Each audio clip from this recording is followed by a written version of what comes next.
Our top lead this evening is something that impacts all of us directly. Inflation, specifically fuel inflation. On an average, petrol prices across India are 100 rupees a litre. Yes, many of you can argue that is lesser than tomatoes right now, but petrol prices are of equal concern. You can, after all, live without tomatoes. You cannot live without petrol. Plus, high cost of fuel kicks up prices of everything else. Today, the Congress party added fuel to the inflation fire by accusing the government of profiteering from such high petrol prices. Congress MP Jairam Ramesh tore into the Narendra Modi-led government, accusing them, and I quote, of mercilessly imposing taxes on petrol and diesel at the cost of the Aam Aadmi. The Congress is now demanding a 35% reduction in taxes on fuel. Mr. Ramesh said, and I quote, if the centre wants to give relief to people from back-breaking inflation, they should cut petrol and diesel prices by 25 to 30 rupees per litre by lowering taxes. Essentially, the Congress is making the centre the villain of the inflation story. But they forget when it comes to petrol and diesel, states, in fact, are to be blamed equally. Before we move on, let's quickly listen in to TMC leader Jai Prakash Majumdar. This is a permanent question against Modi government about their oil policy and oil pricing policy of Narendra Modi. The thing is, now international crude oil price has gone down. Moreover, Modi is claiming that we are buying cheaper oil from Russia, that is cheaper than the international market price. But at the end, the Indian people, they are paying the highest price for the petrol, diesel, everything. Now, the Congress pitch is coming at a time when the prices of crude oil in the international market are at a 15-month low. In fact, prices of crude oil have fallen 20% in the last 1 year. So the Congress wants to know why the prices of petrol have remained the same in the last 1 year and not gone down. Over a year ago, crude was being sold at over $100 a barrel. Today, it is under $80 a barrel in the international market. So is there really a merit in the Congress's argument? Take a look at this. Oil companies and the central government are doing rather well in the fuel domain. Credit rating agency CRIL has reported that government-run retail fuel companies, say like Indian Oil, Bharat Petroleum and Hindustan Petroleum, are clocking a cumulative operating profit of over 1 lakh crore rupees, which is almost 3 times that of the operating profit last year. But the BJP has refuted all charges of profiteering. Listen in. सरकार बार बार एक बात कहती है कि केंद्र petrol diesel के भाव कम करे। हिमाचल में ये चुनाव में गए, उसमें इन्होंने ये कहा था कि महंगाई कम करेंगे और वहाँ जाते ही 3 रुपये प्रति लीटर बढ़ा दिया। राजस्थान में हिंदुस्तान का सबसे महंगा पेट्रोल डीजल मिलता है, वहाँ कम करने की बात नहीं करते हैं, जबकि भारत सरकार विभिन्न विषयों में जनता को राहत दे रही है, छूट दे रही है, फ्री में अनाज दे रही है, पेंशन दे रही है, खाद पर सब्सिडी दे रही है और बहुत सारी सुविधाएं दे रही है। Okay, now let's come to taxes on petrol, but remember that fuel does not come under the ambit of the GST. The retail price of petrol sold to you is made up of 3 components. The base price that reflects the cost of oil, central excise duty, and state taxes. The central excise duty on petrol right now is 19 rupees 90 paisa across India. That is the central taxes. While this too may seem very high, the excise duty on petrol until 22nd of May was 27 rupees and 90 paisa, which means it's actually come down. But again, despite that, it hasn't made a difference to what you and I pay at the petrol pump. Let me take the example of Telangana. The prices of petrol in Telangana as of today are 110.35 rupees a litre. It's the highest in the country. The state levies 35.20% as taxes on petrol. And on 1 litre of petrol, this comes to 38.84 rupees. When you add the central excise duty of 19.90, the total tax component comes to 58.74 rupees. So if you're living in Telangana, you're paying over 55% in taxes to the central and state governments. Essentially, the base price of the fuel is much lesser than the taxes imposed on it. It also means that if fuel prices have to come down, then it's not only the center that will have to sacrifice on taxes, but individual states as well.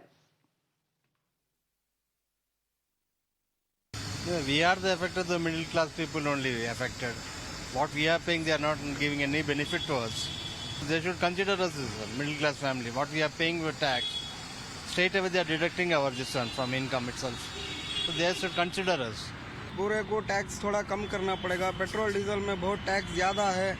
अभी इधर Congress government आके है कुछ facility 2-2 हज़ार रुपया दे रहा line में खड़ा के दूसरों चीज़ों का रेट बहुत ज़्यादा कर दिया. तो सरकार आने से क्या फ़ायदा है? कुछ तो हेल्प होना ना पब्लिक के लिए. See, firstly, Congress speaking about a common man is a joke. That is one. Second thing is, let the Congress tell the Congress ruled states to do it first, reduce it there, and then come out with all these kind of statements. Okay, let me go across to our guests who are joining us this evening. Ajay Shankar is a distinguished fellow of TERI. He's a former secretary, DIPP, Government of India. And Bejon Misra is a consumer rights activist. Gentlemen, thank you very much. Ajay Shankarji, I'm going to come to you first and ask you a very simple question. And look, the fact is that understanding the way crude oil prices work in the international market, how they impact our petrol prices, etc., is a slightly complicated. So I'm going to ask you a simple question to begin with. The question is, and the Congress is asking this question, if crude oil prices, we are buying oil, a large amount of our oil from Russia now, which is cheaper than other countries.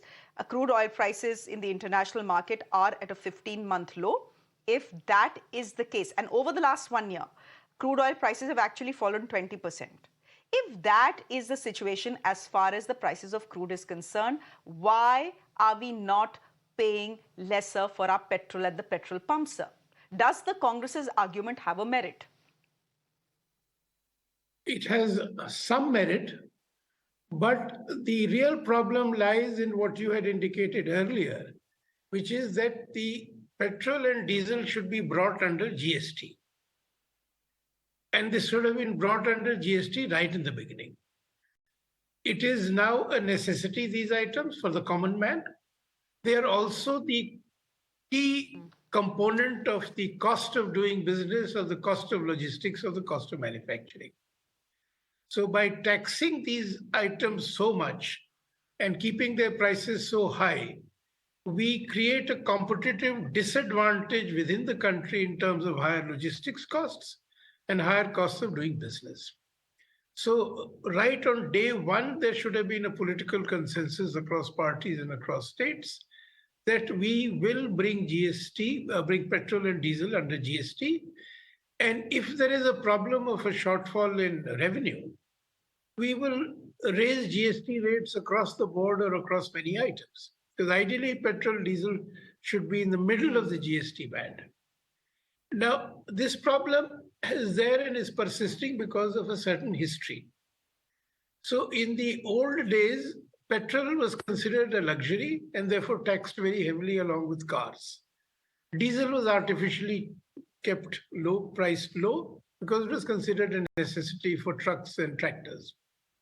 Then we had one sensible reform of putting the prices of diesel and petrol at par, so that SUVs using diesel were not succeeding in the market just because the price of diesel was low.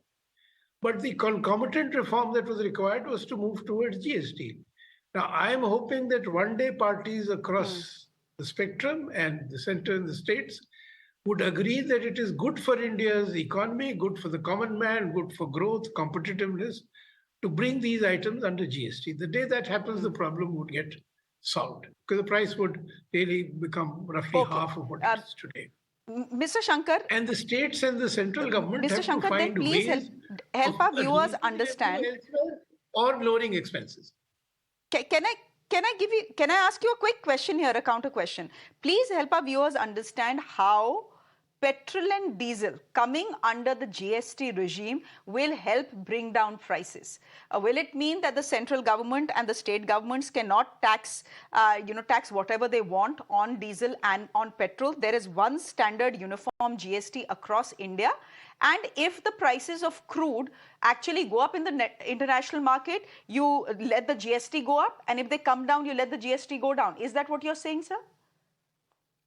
The GST is a rate which is agreed to of the GST Council. So the same rate will apply and the proceeds will be shared fairly between the center and the state. The rates of GST, the highest rate today is 28%. The tax on petrol is roughly over 50% if you combine the state and the center together. So the price of petrol and diesel will automatically come down to a little over half of what it is today. Now, once you have one GST, then depending on the imported price of crude, the price for the consumer will go up and down, but the GST will be as a percentage of the rate at which the item is being sold.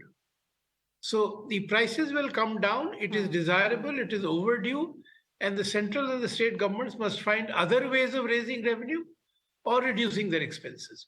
So instead of confronting the hard problem of raising revenues elsewhere or lowering expenditure, it is easy to persist with these very high rates of taxation, notwithstanding the adverse effect it has on our competitiveness and on the, the common man. Those finding it very difficult. True. And he cannot help buying petrol and diesel. It is a necessity today.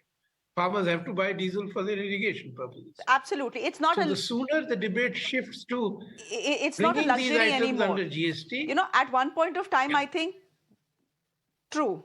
At one point of time, governments used to think that petrol is luxury. Now, in today's time, petrol is not luxury. It's as simple as that. So please don't have taxes which are more than 50%. In the case of petrol, as you rightly pointed out, it's above 50%. In a state like Telangana, it is about 55%. But Bejon Misra, bring it to 28%. Yeah. Yeah, well, even if not 20%, 30%, but certainly not 50%. Mr. Bejon Misra, fact is that the Congress can, slam the Modi government, play some politics over petrol prices, etc. And of course, we want our opposition to raise issues related to inflation because that is what impacts the Aam Aadmi like you and me. We want them to, raise issues like tomatoes crossing 200 rupees a kilo, like petrol crossing 100 rupees a litre. But in this case, they aren't exactly giving you the right picture. They are not giving the Janta exactly the right picture. Again, I said, if I just bring in Telangana's example, the taxes that Telangana is imposing on petrol, the VAT that Telangana imposes is much, much higher than what the central taxes are. So the responsibility equally lies between the center and the state to bring down their respective taxes. It is something that has not happened for the last 1 year. Absolutely. Shreya, you have actually put it so beautifully to your viewers, right at the beginning, in your opening remarks. You have made it so clear. And my panel member has explained one dimension in terms of tackling inflation or tackling the prices of petrol and diesel. You see, GST is one of the mechanisms where you can manage a pricing mechanism for the consumers to make it more affordable. But as a consumer person, I always believe that as a consumer, I want everything to be there at a very affordable price, which is accessible. And in order to make it happen, we have a budget of 45 lakh crores. Now, when we look at that budget, what is that subsidy? The subsidy has come down almost by 28% from the earlier year. We are trying to reduce our wasteful expenditures. We are trying to become more aggressive in terms of development. We are spending a lot of money on subsidizing MSME to get into manufacturing, to get into the ecosystem of encouraging more startups, giving subsidies to them. So where is that money? Like, for example, Telangana, I live out of Hyderabad. Now, when you look at the development in Hyderabad, where that money will come from, you have to understand that the viewers must appreciate that. That money is coming from the taxes which Telangana government is collecting from petroleum products. And that is why we pay a high price on petroleum in Telangana, because the money which the state is earning is spending on development. You look at the way the per capita income of Telangana citizens have increased. It is almost double the national per capita income. So you have to appreciate, that to manage a government, it is not that easy. The financials have to be very robust and very fundamentally managed. And the opposition, of course, should play a role in raising alarm, but they cannot mislead your viewers or mislead the citizens. You see, let them start from Karnataka, for example. You mentioned it also in your opening remark. Let them start from Rajasthan. Let them show that they can bring it down. At least Goa had once shown that we want to reduce our tax burden on the consumers, and they brought down the prices of petroleum products. So similarly, the state government should set good examples in terms of financial management. You see, the state should also come forward to help the central government or the federal government to manage the finances of the taxpayers in an efficient manner. You see, the kind of support which the government gives to the government employees in terms of their social security, in terms of the healthcare, in terms of so many facilities they get as pension or whatever facilities they get, the government employees, look at them. Now, you look at the private sector, how they are now, faring. They are so happy about the situation that they are getting the money which they require to develop and grow. The banks are ready. The banks are being funded by the government, by your and my money. So the bottom line is, as a consumer, I would definitely want the petroleum prices to come down. And as very correctly said by my panel member, that we have to look at the taxation policy. We have to bring it under GST, which we have been saying since the time the GST came into existence. So what we want to see is how quickly the elected representatives can sit together and make that happen. Because as you know, that in the GST Council, it is the oppositions who are also there. So why are they not taking it up there? Why is Jairam Ramesh not talking about the GST issue? He is just giving one side of the story. Why is he not talking about how subsidies are being reduced, and subsidies at the same time, which were the normal subsidy on fertilizer, normal subsidy on food, which is now going to industry. So we have to understand how employment can get generated. That's true. We have to understand and appreciate how the fiscal policies are being managed efficiently. And I must tell you that, we are moving so fast now that we are almost can I just interrupt towards... you here and tell you, give me a minute here. Just look, I just want to tell our viewers that, the BJP is saying that look at the Congress party. It's all very well for them to lecture us. But fact is that some of the highest prices of petrol are in their own states. Case in point they make is Rajasthan, where petrol prices are at 108.20 rupees a litre. That is, I think, the second highest anywhere in the country after Telangana. Of course, BJP ruled states aren't doing much better. Madhya Pradesh is at 109. Maharashtra is at 106. These remain the highest as far as petrol prices are concerned across India. West Bengal is at 107. We just heard a TMC member, who was very happy to give us soundbite on what the Congress is demanding. But in West Bengal, petrol prices are 107.51 rupees a litre, which means that apart from central taxes, which are 19 rupees 90 paisa, the state VAT is extremely high. So before pointing a finger to the central government, what the state governments need to do, and maybe what opposition rule governments need to do, is bring down taxes in their own state. Is that not so, Mr. Misra, Mr. Ajay Shankar? Give me a minute here, sir. You see, the point is that both the central government and the state government are heavily dependent on the revenues from this kind of taxation. They are both hard pressed to find money for their committed expenditure. Fiscal deficits are high. which is why they are not finding it easy to agree to bring it to GST. But short of bringing it to GST, there is no easy solution because the state government can always say that the central government should lower taxes. The central government can always say state government should lower taxes. So I think we need a consensus across parties, across states, that it is in the medium term interest of the country to bring it to GST. Let us find other sources of revenue. Let us raise True. other GST rates. Let us lower expenditure or have a higher fiscal deficit. But this must come under GST. And in this, I think the central government has to take Okay. leadership because on all GST matters, they are in the lead. So I think they need to be a bit bold and say that, okay, next year or the year after that, we have a 2-year transition path in which we will bring it to GST on this date. And in the meantime, we'll work out other ways of raising revenues, having a far higher fiscal deficit or cutting expenditure elsewhere. Because the price India is paying in terms of the Mr. high Shankar, cost of logistics I think the argument is that you not have adequately made is appreciated. Our cost of logistics is 13-14% Okay. compared to 6-7% in the other countries. And this can only come down if we bring diesel and petrol into the GST. Okay. In fact, if you bring diesel and petrol prices under control, it also has a calming effect on general inflation. But the one point I think, and the one theme of your argument, Mr. Ajay Shankar, has been you need to bring petrol and diesel under GST to ensure, A, that the prices are the same across the country, and B, that they are within reasonable limits, which they are not right now. We'll leave it there for the moment. Thank you very much. Mr. Bejon Misra, thank you very much as well. On that note, I'm slipping into a quick break on the show. There's much more coming up next. Do stay with us.